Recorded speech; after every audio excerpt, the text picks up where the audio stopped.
హైదరాబాద్ లో జరగబోయే మనీ మంత్ర money manifestation classes కి ఇప్పుడే కాల్ చేసి రిజిస్టర్ అవ్వండి.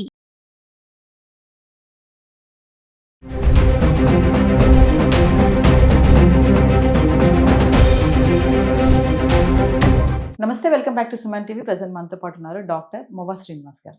నమస్తే సార్. నమస్కారం అండి. సార్, ఎగ్స్ ప్రతి ఒక్కరు కూడా పిల్లల నుంచి పెద్దవాళ్ళ దగ్గర ఖచ్చితంగా మార్నింగ్ కానీ ఏ టైం అయినా ఎగ్ అనేది తింటూ ఉంటారు, బాయిల్డ్ ఎగ్స్. మరి ఎగ్స్లో కూడా సమ్ పాయిజనస్ వస్తుంది, సమ్ కెమికల్స్ ఉంటున్నాయి, దీనివల్ల క్యాన్సర్ కూడా వస్తుందని చెప్పేసి ఒక టాక్ అయితే నడుస్తుంది సార్. ఒకసారి డీటెయిల్గా వెళ్తే పౌల్ట్రీ ఫార్మ్స్లో ప్రధానంగా ఇప్పుడు కోర్స్ ఈ మధ్యన ఒక న్యూస్ ఐటమ్ వచ్చింది, దాన్ని చూసి మనం డిస్కస్ చేస్తున్నాం. ఏంటంటే ఎగ్లో క్యాన్సర్ కారకమైనటువంటి పదార్థాలని వాళ్ళు కనుక్కున్నారని, దానివల్ల గుడ్లు తినే వాళ్ళకి ప్రాబ్లం వస్తుందని. మనం ఒక రెండు అంశాలు దీంట్లో, అసలు గుడ్డు తినడం మంచిదా కాదా ఫస్ట్ అంశం, రెండోది గుడ్డలో కల్తీ అవుతుందా లేదా, యాజ్ సింపుల్ యాజ్ దట్. గుడ్డు తినడం మంచిది అనడంలో ఇక దాంట్లో నిర్వివాద అంశం. It is 100% proved that the best source of protein మనుషులకి గుడ్డు, హోల్ గుడ్డు.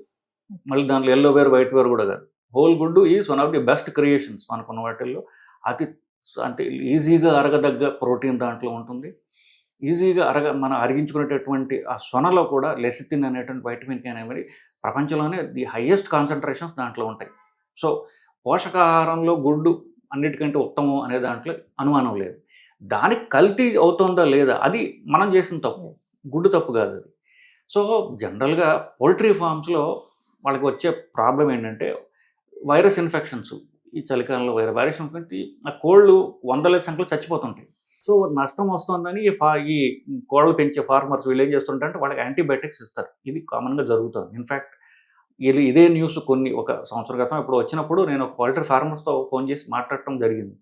వాళ్ళు ఏం చెప్తారు, మేము వాడేది ఓన్లీ 2 రకాల యాంటీబయాటిక్స్ వాడతామండి, అవి తప్ప కోర్స్ ఈ కోళ్ళకు ఫీడ్ వాడతారు వాళ్ళు, ఈ రెండింటి తప్ప వాళ్ళ కల్తీ అవ్వడానికి ఏం కారణం ఉంటుంది, వాడికి యాంటీబయాటిక్స్ దీనిలో ఎక్కువ ఉంటున్నాయని ఒకసారి వచ్చింది అది. సో ఇది ఎంత తక్కువ మోతాదులో గుడ్లో ఉంటుందంటే సో అది అంత మనకి హానికరమైనది కాదు.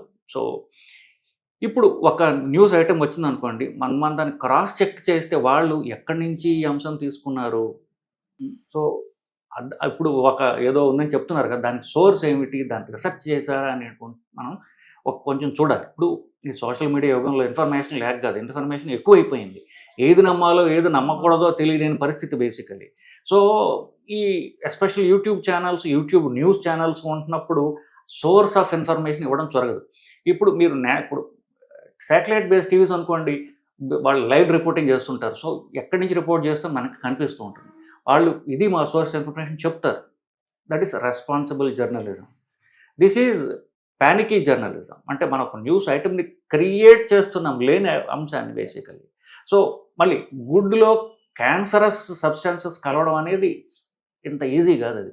సో గుడ్డు కోడిలోంచి వస్తుంది, ఆ కోడికి క్యాన్సర్ ఉందనుకోండి, అప్పుడు గుడ్లోకి వెళ్ళాలి కదా, దట్స్ నాట్ ఈజీ. కోడి క్యాన్సర్ వస్తే ముందే చచ్చిపోతుంది కూడా బేసికలీ.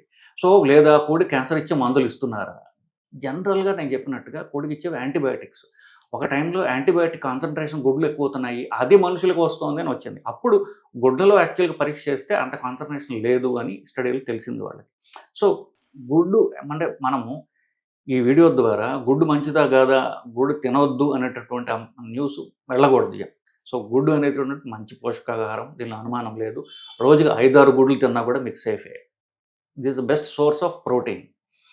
కాకపోతే గుడ్డు కొనేటప్పుడు ఇప్పుడు మనం పూర్తిగా కొట్టిపారేయాలి. సరే మీరు అన్న అంశం నిజమే అనుకుందాం, గుడ్లలో కల్తీ అవుతుంది, కొన్ని గుడ్డులు ఇలా ఉంది అనుకున్నాం. మనం ఎలాగ చేస్తాము, మనం కొన్నప్పుడు ఆ గుడ్డు ఎవడైతే మ్యానుఫ్యాక్చర్ చేసాడో వాడిని పోయి అడగచ్చు. ఎవడు మ్యానుఫ్యాక్చర్ చేశాడో ఎక్కడి నుంచి వచ్చిందో మనకి తెలియనప్పుడు ఎవరిని అడుగుతాము. సో స్టాండర్డ్ కంపెనీస్ ద్వారా మనం కొన్నట్లయితే at least we are holding someone responsible. So ఈ కంపెనీ దగ్గర ఈ కంపెనీ గుడ్లు నేను కొన్నాను, అప్పుడు నాకు ప్రాబ్లం వచ్చింది, లేకపోతే ఈ గుడ్లలో కాన్సర్ ఎక్కువ ఉందని చెప్పి ఈ కంపెనీ గుడ్లు తెలిసింది, వాళ్ళపై అడగచ్చు మనం కనీసం. సో గుడ్లు కొనేటప్పుడు కొంచెం బాధ్యతాయుతంగా కొన్నట్లయితే ఒకవేళ ఇట్లాంటివి ఏమన్నా ఉన్నా మనం దాన్ని నివారించుకోవచ్చు. మీరు ఇందాక అన్నారు ఎగ్ మొత్తం మంచిది అని చెప్పేసి అన్నారు. మరి చాలా మంది లోపలిది బ్యాడ్, బయటదే తినాలి, కొంతమంది బయట తినొద్దు లోపలిదే తినాలి అని చెప్తా ఉంటారు కదా సార్. మరి సరే ఇప్పుడు బౌలర్ బాల్ వేసాడు, ఎల్బిడబ్ల్యూ బ్యాట్స్మెన్ కాదు అంటున్నాడు, ఎంపైర్ చెప్తాడు. సో వాళ్ళు వద్దంటున్నారు, నేను తినచ్చు అంటున్నా. మనం లెట్ అస్ రీసెర్చ్. ఎక్కడ ఇప్పుడు ఎందుకు అపర సరస్వతి గూగులే ఉంది మన దగ్గర. సో ఎగ్ ఎల్లోలో ఉన్నటువంటి కొలెస్ట్రాల్ శాతం ఎంత, ఎగ్ ఎల్లోలో పోషకాహారాలు ఏమి ఉన్నాయని గూగుల్లో చదివితే తెలుస్తుంది కదా. సో గూగులే చెప్తుంది మనకి. సో సో ఇప్పుడు మీరు ఎల్లో చూసినట్లయితే ఎల్లోలో మధ్యలో చిన్న వైట్ డాట్ ఉంటుంది, అది యాక్చువల్ ఎంబ్రియో. సో ఆ ఎంబ్రియో చుట్టూ ప్రకృతి ఏం చేసిందంటే ఒక పసుపచ్చని ఫ్యాట్ పెట్టింది. ఆ ఫ్యాట్లో ఆ బిడ్డ పెరగడానికి పోషకాహారాలు పెట్టింది. దాంట్లో అన్నిటికంటే ఎక్కువ ఉండేది లెసిటిన్ అంటారు.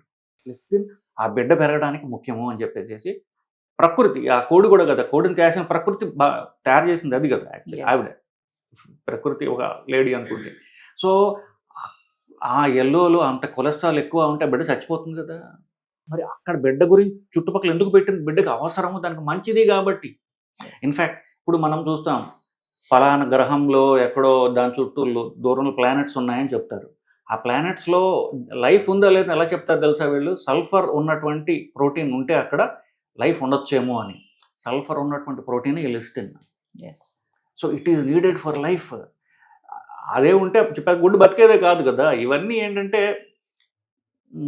క్యాజువల్గా మాట్లాడే మాటలు, చదవక మాట్లాడే మాటలు. గుడ్డు గురించి ఏముందో మీరు గూగుల్లో చదివినట్లయితే ఈ రోజుల్లో గూగుల్ కంటే పైన వచ్చేసాయి మీకు.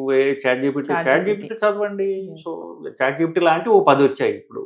వాటన్నింటిలో చదివినట్లయితే మీకు తెలుస్తుంది. చాలా మంది ఎగ్స్ కూడా ఎక్కువ తెచ్చి పెట్టేసుకుంటా ఉంటారు ఇంట్లో, ట్రేస్ తెచ్చి పెట్టుకుంటారు.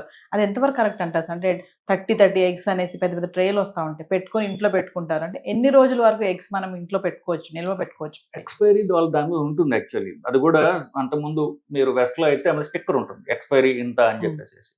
సో వీళ్ళందరూ మీరు చెప్పిన పాయింట్ వెల్ టేకన్. మనం ఎగ్స్ స్టోర్ చేసేటప్పుడు ఫ్రిడ్జ్లోనే పెడతారు అనుకోండి, బట్ ఎక్స్పైరీ దాటినట్లయితే మనకి ప్రాబ్లం వస్తుంది basically. I think it's 2 days అనుకుంటా, నాట్ 100% షూర్. సో ఫ్రిడ్జ్లో పెడితే పర్వాలా, బయట వదిలినట్టయితే పడవచ్చు. ఫైనల్లీ ఇప్పుడు ఈ ఎగ్స్ మీద వస్తున్నటువంటి న్యూస్కి మీరు ఏం చెప్తారు ఫైనల్లీ? సో ఇలాంటి విన్నప్పుడు మీకు బుర్రలోకి వెళ్ళాల్సినటువంటి న్యూస్ అనాలిసిస్ ఏంటంటే, గుడ్డు కల్తీ చేయబడుతోంది, గుడ్డు చెడ్డది కాదు. గుడ్డు కల్తీ చేయబడుతోంది కాబట్టి మీరు బాధ్యతాయుతంగా కొనేటప్పుడు స్టాండర్డ్ కంపెనీస్ దగ్గర కొనండి. ఇది మాత్రమే మనం చెప్పాలి తప్ప గుడ్డు తినకూడదు అని చెప్పేసి ఇన్ఫర్మేషన్ వెళ్ళకూడదు. Thank you sir. నమస్కారం.